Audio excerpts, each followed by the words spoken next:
Ba kung bakit graduates? Tumingin kayo dito. Alam niyo ba kung bakit hindi napuno ang Panginoon kahit na napakadami nung ibinato sa Kanya ng mga tao? Dahil desidido siyang mamatay para sa atin. At nangako siya ng isang pangako na alam niya hindi niya nababawiin.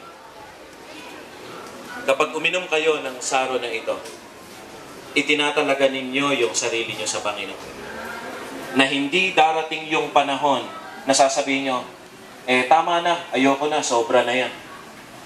Kagaya ng Panginoon. Sabi sa Biblia, He was obedient until death.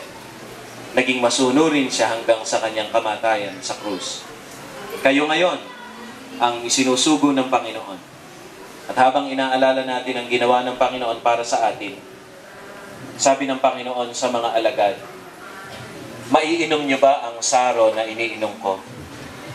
Tapos ang Panginoon na rin ang sumagot, maiinom niyo nga ito. Yung dakilang pagpapakasakit na ginawa ng Panginoon ay kaya ring gawin ng kanyang mga lingkod.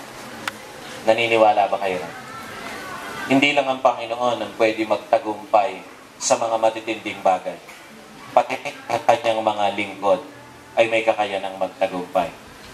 Kaya't kung kayo'y nakalaan at nakikipag-isa sa Panginoon, ganapin natin ang banal na hapunan na ito.